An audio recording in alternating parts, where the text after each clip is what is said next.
So I have some cards to make, and I thought maybe I would take you along for the ride to see what process I'm using. I don't always use this process, but for right now, this is what I'm trying to do. I want to use up some scrapbook paper, and some digital images that I've downloaded and purchased from Etsy. Um, and I thought it might be a quick way to make some cards. A lot of the images are like similar in a set. Those are like a postage stamp. These also, but they're kind of thematic and they lend themselves to a set of cards. And I have a friend who wants cards for her birthday. So this is a place where I'm going to start. I have basically pulled like images together and then pulled scrapbook papers from my scrap bin that I thought would complement and I'd be able to build on to make some cards. So this is step one. I'll take you along through the process as I make cards and we'll see what I come up with. Happy Monday. I told you I would take you along in the process, but I kind of got carried away and I did all of my cards in the last week. Took me a while. I mean, you saw the table when I had everything prepped, and I have made 150 cards. So yes, I did kind of get carried away, but it was very convenient and very easy to do since I had everything categorized. So I'm going to take you through the designs that I ended up with, and maybe some of the images will start to look familiar from that first image of all the supplies laid out on my table. So I'll walk you through a little bit of what my thinking was. You know that I had all the papers laid out based on the images, and I basically just took style and colors from the images and pulled papers that I had that were scraps that might work. To make things simple, I used a white cardstock base for every card. And sometimes I will change things up and I'll do craft or gray, but this time I decided, nope, I'm just doing white. So, and all of the cards are blank inside, so no change there. So I did a set of these, and these were all the same. Some of it is based on how much of the paper I have, to divide it up among the images, but this was a set of these. And these are in the order that I made them. This was the next set actually. So some of these images were larger and some of them were smaller, and I just supplemented them with some stamping and some other vintage labels that I've gotten from Tracy Fox.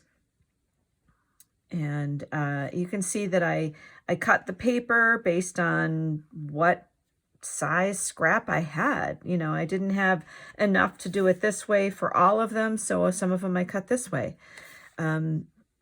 Just kind of improvising, but I think they both look like equally attractive cards.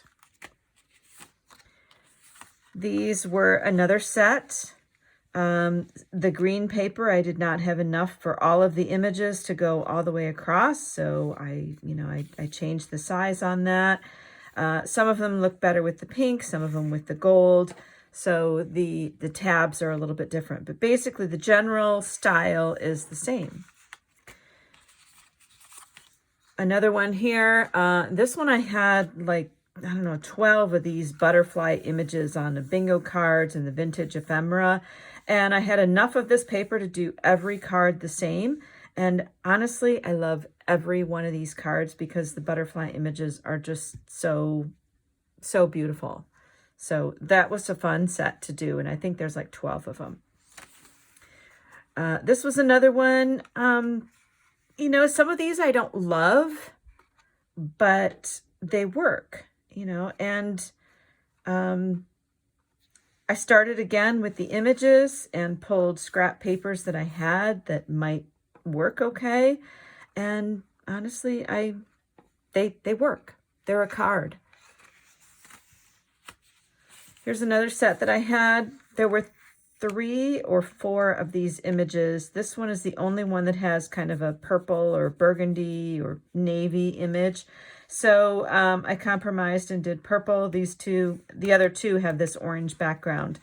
I like them, even though this is far different than the vintage look of the image. You know, it's a contrast and it worked. So I had fun putting things together. I do not like either one of these papers, but I like the cards. So I kind of surprised myself in the process of putting different things together. These were there were several of these images. Some of them picked up blues, some of them picked up purples.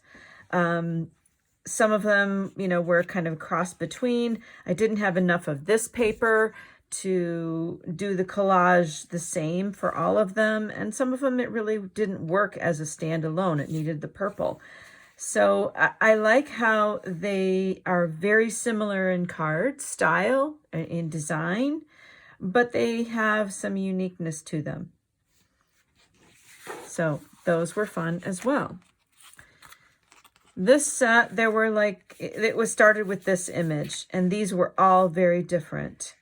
Some of them picked up some of the purple, some of them had the blue, this blue here, and I just picked the green as a complementary paper to use. Still, common elements, the vintage labels, the tabs, the paper on the background is very similar. To make a set of cards. This time I really focused on a set of cards. Sometimes I don't do that. All cards can be unique. This time I really wanted to just do a mass make. This one was kind of cool. These images were just, they were so vintage, so golden colored that any color I put behind them almost took away from the image. And when I set it on the white, I thought, wow, that's really stark, but I think it was what it needed. So I really kind of like how these looked. And then just the simple stamping on the background and the tab. I like them. These are another set that surprised me because I really didn't really I didn't really care for this color of the papers that I pulled, but they worked with these images. These images were very unique. They had that turquoise in them, they had yellows and golds, and they had a vintage vibe. And I kind of like an eclectic mix of papers, and especially when they kind of work. And this one, what made this is the canvas cloth underneath, and that is actually a drop cloth that I cut up. And I really kind of like how these turned out.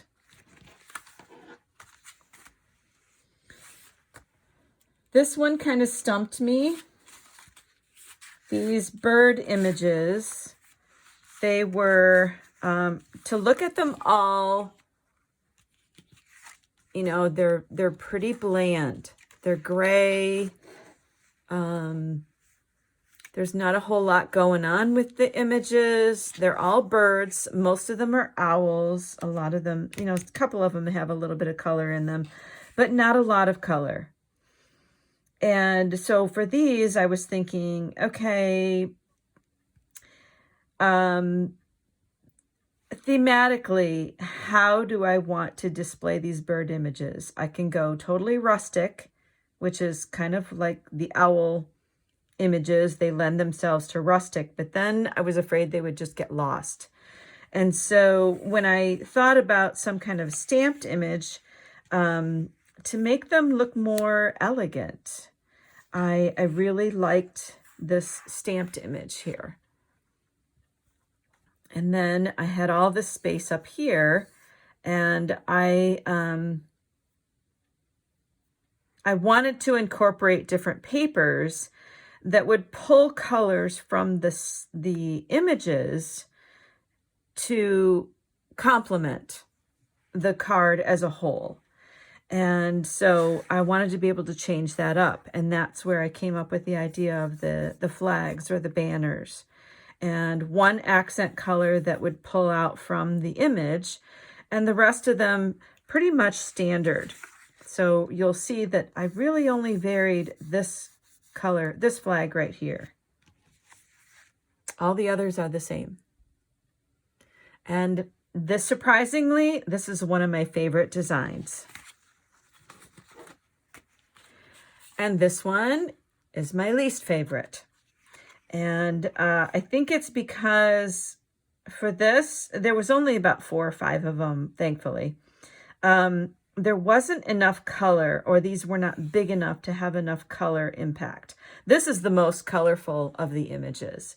And I just felt like it was too plain. I added these flowers, and yeah, I'm not a big fan of those flowers. So these are just ones that I have to just, yeah, set aside.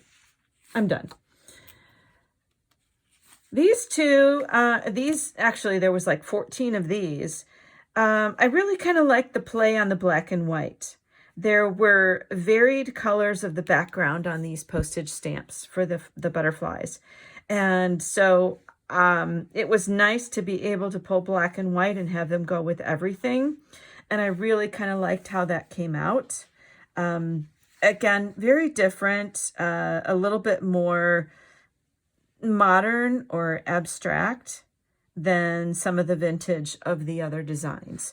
But I really kind of like them. I think basically I really like these butterfly faux postage stamp images. So kind of hard to go wrong there. And then these were the last ones that I did, and there were so many images. These are like old cigarette labels, which is, oh well. But so many different ones, and this is only like a third of them. I think there were 20 of these. So I did different color schemes. I broke them down into the colors of the flowers, you know, and then accented pages that would go with each color. So I came up with these designs. And I really like how they came out. Sometimes there is value in embracing some of the white space. So I really liked them. Honestly, it was a matter of pulling images and getting a place to start, and then looking in your paper stash and seeing what you have that might pull those colors out, and it just might work. It was trying things. Some of these papers are really not my favorite. In fact, every one of these background papers, except for the gray dot, is really not my favorite. But they work with the images that I pulled, and they make a decent card. And honestly, when you look at cards in in Target or even Walmart at $7, $8, $9, $15 even for some papyrus ones, they're ridiculous. When you know that no matter the price, people are going to throw cards away. They just don't keep them.